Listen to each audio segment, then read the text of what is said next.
बिस्मिल्लाहिर्रहमानिर्रहीम नहमदुहु व नुसल्ली अला मुहम्मद रसूलुल्लाह करीम। ये प्रॉब्लम ट्रिग्नोमेट्री की है डिवाइवर थ्योरम से। Find all the roots of the equation x to the power 5 minus 1 is equal to 0। इस इक्वेशन के में सारे रूट फाइंड करना है। इक्वेशन है x to the power 5 minus 1 is equal to 0। इसको हम इस तरीके से भी लिख सकते हैं, 1 को अगर राइट हैंड साइड में ट्रांसपोज कर दें तो x की power 5 is equal two plus का 1 आ जाएगा। और जब हम x की वैल्यू यहाँ से फाइंड करेंगे तो यहाँ से x पावर 5 जो हटेगी तो इस तरफ 1 की पावर हो जाएगी 1/5। अब हम इस 1 को लिख सकते हैं इस तरीके से, कॉम्प्लेक्स नंबर की फॉर्म में लिख सकते हैं।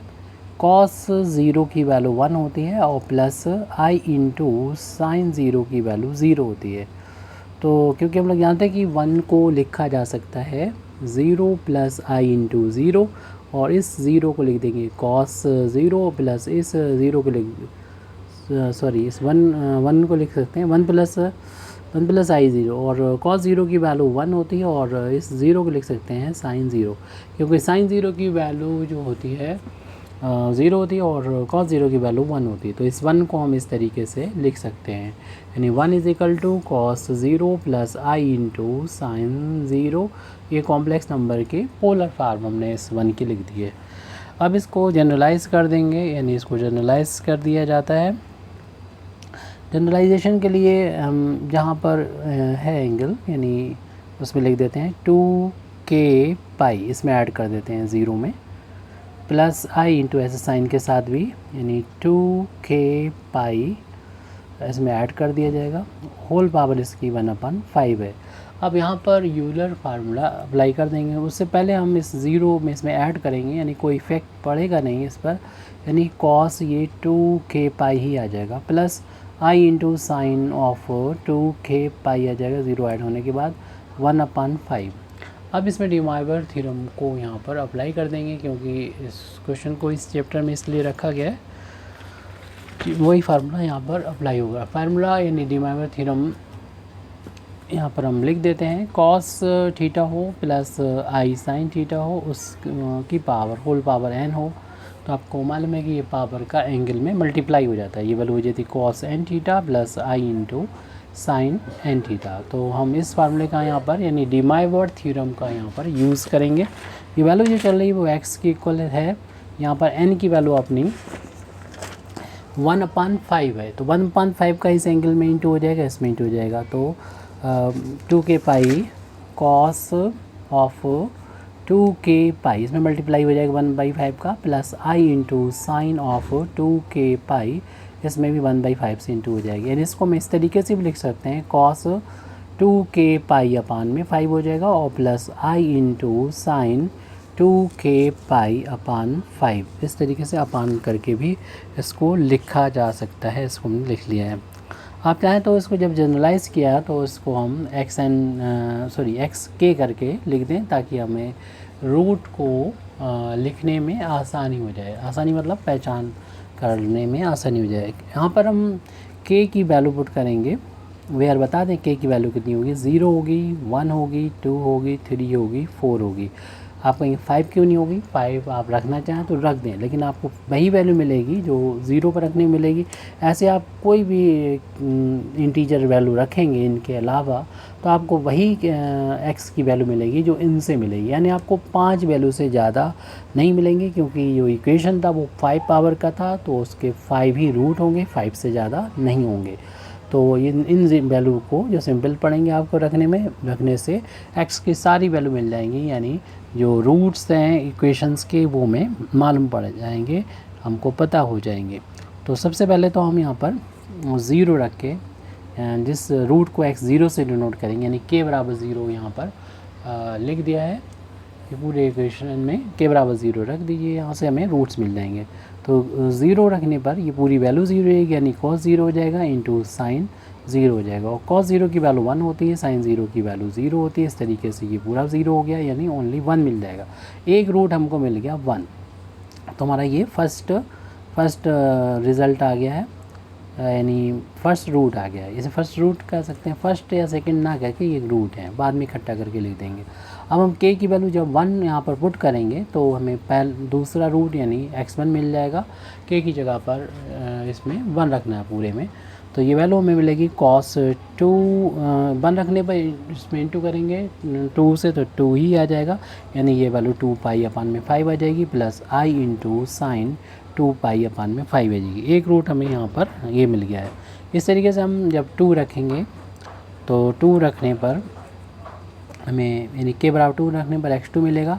cos जब k बराबर यहाँ पर 2 रखेंगे 2 इंटू 2 4 हो जाएगा 4 पाई, तो इसे लिख देंगे 4 पाई अपान में 5 हो जाएगा, और plus i into sign 4 pi upon में 5, ये तीसरा रूट मिल गया। जब हम x बराबर 3 रखेंगे, जब देखिए 3 रखा हमने यहाँ पर, जब ये 3 रखेंगे तो 6 हो जाएगा, 6 पाई अपान 5 हो जाएगा, cos 6 पाई अपान 5 हो जाएगा, plus i into sign 6 pi upon 5 हो जाएगा। तो अब ये वैल्यू यहाँ से 5 से बड़ी है ऊपर, तो इसे सॉल्व करके लिख दें तो ज़्यादा बेहतर रहेगा। तो cos इसे लिखा जा सकता है 5 पाई plus pi upon 5 plus i into, जैसे डिनोमिनेटर में ऐसा यहाँ बना लिया हमने इसको, ऐसा क्यों बनाया वो अभी आपको पता चल जाएगा। 5 पाई प्लस पाई अपान में पाई, क्योंकि आप पाई और 2 पाई में ही इसको तोड़ा करते हैं इसको। कॉस अगर हम यहाँ सेपरेट करेंगे 5 पाई अपान 5 कर लेंगे, प्लस पाई अपान 5 कर लेंगे, तो इससे ये फ़ायदा होगा कि 5 से 5 कैंसिल होगा, पाई प्लस थीटा के फार्म में फार्मूला में मिल जाएगा। साइन ऑफ इसी तरीके से यहाँ पर भी हो जाएगा, 5 पाई अपान 5 कर दीजिए, पाई अपान 5 कर दीजिए, ये भी 5 से 5 कैंसिल हो जाएगा। तो इस तरीके से x3 की वैल्यू हो जाएगी कॉस पाई प्लस का पाई अपान 5 और plus i into sine pi plus pi upon में 5। ये अब हमें ये देखना होगा तो हमारा क्वाड्रेंट होता है 0 से लेके π/2 यानी 90 डिग्री तक, तो फर्स्ट क्वाड्रेंट कहलाता है, और π/2 से लेके पाई तक ये सेकंड क्वाड्रेंट कहलाता है, और पाई से लेके 3π/2 तक ये थर्ड क्वाड्रेंट कहलाता है, और 3π/2 से लेके 2π तक ये यानी 0 तक ये हमारा फोर्थ क्वाड्रेंट कहलाता है। इस क्वाड्रेंट में ऑल ट्रिग्नोमेट्रिकल रेशियो जो होते हैं उनकी वैल्यू तो पॉजिटिव होती है, और हम अगर सेकंड क्वाड्रेंट की बात करें π/2 से लेके पाई तक, तो इसमें साइन और उसका रेसिप्रोकल प्लस होता है यानी कॉसिक प्लस होता है। ऐसे ही थर्ड क्वाड्रेंट में पाई से लेकर 3π/2 तक में जो वैल्यू होती है 10 की प्लस होती है, और इसका रेसिप्रोकल कॉट प्लस होता है, और जो फोर्थ होता है उसमें कॉस प्लस होता है और उसका रेसिप्रोकल सेक प्लस होता है। अब हमारा ये देखिए पाई प्लस आ रहा है, पाई प्लस आ रहा है, पाई तो यहाँ तक हो गया, यानी यहाँ से ये रोटेटरी लाइन है, ये घूमते घूमते जब यहाँ पहुँचेगी यानी पूरा इतना हाफ एंगल हो जाएगा, उसके बाद प्लस में कुछ आएगा π/3 आएगा जो इसी क्वाड्रेंट के अंदर यानी थर्ड क्वाड्रेंट में ये वैल्यू है, यानी थर्ड क्वाड्रेंट में 10 प्लस होता है। कॉट की वैल्यू भी हम देख रहे हैं कि कॉस की वैल्यू भी माइनस होती है, और जो यहाँ पर साइन की वैल्यू होती है वो भी माइनस होती है, तो हम इसको माइनस करके भी यहाँ पर लिख सकते हैं। तो या फिर हम इसको ऐसे भी अगर छोड़ना चाहें तो इसको छोड़ा जा सकता है, यानी इसको ऐसा ही लिखा जा सकता है। तो कॉस ये वैल्यू हो जाएगी जैसे कि हम लोगों ने कॉस ये देखिए ये वाला जो होता है पाई यानी 180 तो चेंज नहीं होता, यानी कॉस है तो कॉस रहेगा और साइन है तो साइन रहेगा, लेकिन हाँ इतना प्लस कर रहे हैं तो आप माइनस की फार्म लिख देंगे, ये भी एंगल बचा है माइनस का, ये cos π/5 और प्लस i इंटू ये भी माइनस की वैल्यू मिली, जैसे अभी यहाँ पर हमने बताया था कि हम थर्ड क्वाड्रेंट में साइन की cos की वैल्यू भी माइनस होती है और साइन की वैल्यू भी माइनस का साइन π/5, यानी ये चीज़ आप हटा देंगे और जिस क्वाड्रेंट में पहुँच रहा है उसके अकॉर्डिंग इसका साइन लगा देंगे। पाई अब यहाँ पर होता है तो कॉस का कॉस रहता है, साइन का साइन रहता है। आंसर x3 की वैल्यू हो सकता है आपके किसी और फार्म में हो, क्योंकि एक फार्म तो ये भी है, ये भी हमारा आंसर है, इतना भी छोड़ सकते हैं, या फिर इस फार्म में लिखेंगे आंसर इस फार्म में भी आ सकता है, और ज़रूरी नहीं इस फार्म में हो, ये प्लस माइनस इंटू माइनस यहाँ पर आ जाएगा, और भी फार्म जो है उसमें आंसर आ सकता है। आंसर सही हम लोगों का, लेकिन आंसर कई फार्म में आ सकता है। तो अगर मैच कराएं तो ये ना डरें कि आंसर ये वाला तो नहीं आ रहा, आंसर तो दूसरा आ रहा, तो आंसर किसी फार्म में भी आ सकता है। एंगल के बेस पर अलग अलग हो सकता है। जैसे यही वैल्यू जो है इसके इक्वल है, लेकिन यहाँ पर आपको आंसर अलग दिखाई पड़ रहा है, यहाँ पर अलग है, हालांकि दोनों वैल्यू सेम है, एक ही है। अब हमारा एक और, जब x बराबर हम 4 रखेंगे तब उससे एक इसमें रखिए लीजिए, तो हमें x 4 मिलेगा, यानी 5वां रूट और मिल जाएगा। यहाँ 4 रखने पे ये 8 हो जाएगा यहाँ पर, तो ये वैल्यू मिल जाएगी cos 8π/5 plus i into sign 8π/5।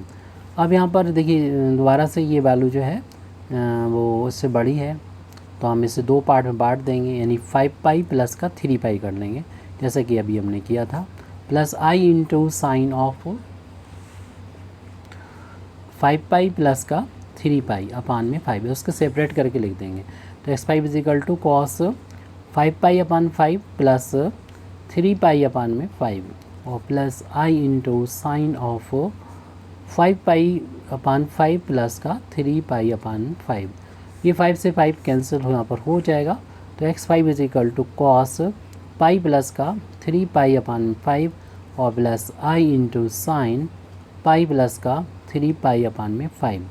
अब हम उसी तरीके से इसका आंसर लिख सकते हैं, क्यों पाई होता है तो बदलता नहीं है, कॉस का कॉस रहेगा, 3π/5 लिख दिया जाएगा। बस ये कॉस थर्ड क्वाड्रेंट में माइनस होता है, इस बेस पे इसकी वैल्यू माइनस में आपको लिखना है कॉस 3π/4, और नेक्स्ट में हम और वैल्यू में यहाँ पर लिखना है ऐसे ही साइन में भी माइनस आ जाएगा, तो प्लस आई इंटू ये माइनस में आ जाएगा साइन 3π/5, तो minus plus minus into minus हो जाएगी, तो x5 की वैल्यू होगी माइनस का कॉस 3π/5। अगर आप सॉल्व ना करना चाहें तो वही वैल्यू जो शुरू में आई थी इस वाली वैल्यू को रहने दे सकते हैं, छोड़ सकते हैं, या इतना कर दें तो अच्छा है। इस तरीके से हमें जो भी वैल्यू मिली है x4 की वैल्यू है ये, तो ये सारे रूट्स हैं, तो x0, x1, x2, x3, x4 are roots of given equation. जो इक्वेशन दे रखी थी 5 पावर की थी, उसके ये 5 रूट हमको मिल चुके हैं। Thank you very much Indeed for listening me. व आखिर दावाना अल्हम्दुलिल्लाहि रब्बिल आलमीन।